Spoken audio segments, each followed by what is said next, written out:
আচ্ছা মহারাজ, কালকে তো এই আশ্রমের মন্দিরের প্রতিষ্ঠা মানে শুভ উদ্বোধন হচ্ছে, কি কি কর্মসূচি আছে কালকে, কারা কারা আসছেন? সবাইকে ধন্যবাদ এবং ত্রিপুরাবাসীকে আমার আন্তরিক শুভেচ্ছা। আগামীকাল সিদাই মোহনপুর বরকাতাল সিদ্ধেশ্বরী সেবা মিশন শান্তিকালী আশ্রম চিত্তদান, সেই আশ্রমটা প্রতিষ্ঠিত হয়েছে 95-এ। তারপরে এত বছর বাৎসরিক উৎসব হতো ওখানে আমাদের রাস পূর্ণিমাতে।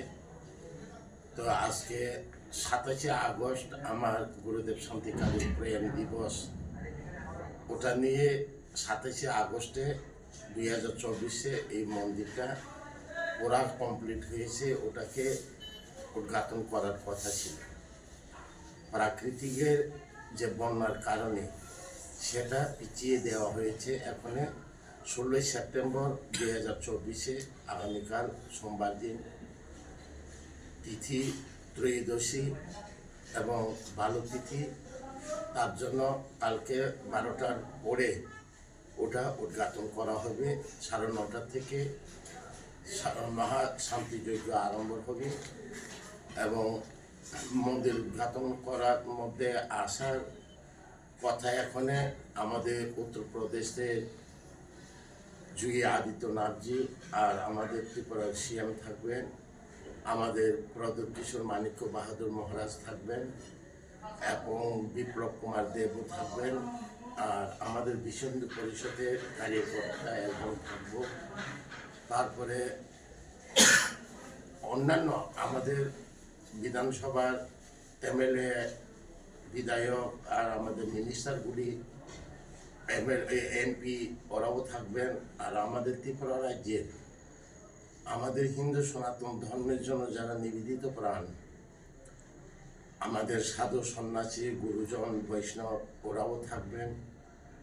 আর আমাদের ত্রিপুরা রাজ্যের সমস্ত হিন্দু সনাতন ধর্ম অবলম্বনকারী ভক্ত, শিষ্য সবাই থাকবেন।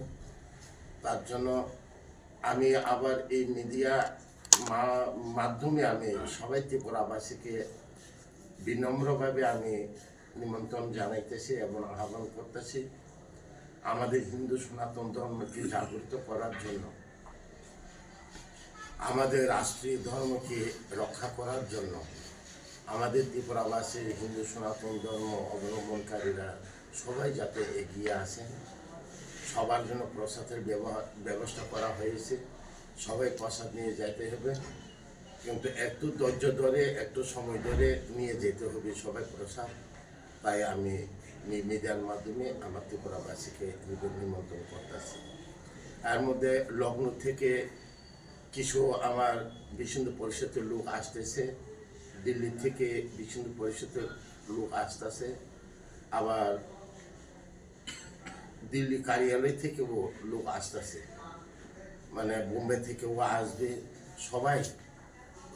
সবাই দেশ ভারতের সব জায়গা থেকে লোক আসবে, কারণ এই মন্দিরটা বিশেষ হচ্ছে 2000 সালে আমার গুরুদেব শান্তিকালী স্বর্গবাস হয়। 2018-19 নভেম্বরে আমি কলকাতা থেকে শান্তিকালের মূর্তি বানিয়ে এনেছিলাম। সেই দিন রাত্রে এই পাক্কা ফুলের মধ্যে শান্তিকালে আয়া মন্দিরে ঢুকছে, যে পাক্কা ফুলের মধ্যে ওনার পায়ের ছাপ পড়ছে। আপনারা মিডিয়ার মাধ্যমে দেখতে পারেন। 1995-তে যখন আমি পঞ্চনাগ সর্প, 2টা সিংহ, 2টা হাসির সুর দিয়ে এই গুরুদেব শান্তিকালীকে সেই সিংহাসনে বসিয়ে পূজা করেছিলাম। সেই পূজার শেষে সিংহাসন থেকে নেমে মন্দিরের পাশে একটি বটবৃক্ষ রোপণ করছিল উনি। রোপণ করার সময় উনি বলে গেছেন যে তোমাকে এই বট গাছ ইতিহাস বলে যাবে। সত্যি 10 হাত উপরে গিয়ে বট গাছটি পঞ্চনাকের মতো 5টা ডাল হয়ে জাস্ট পঞ্চনাক হয়ে গেছে।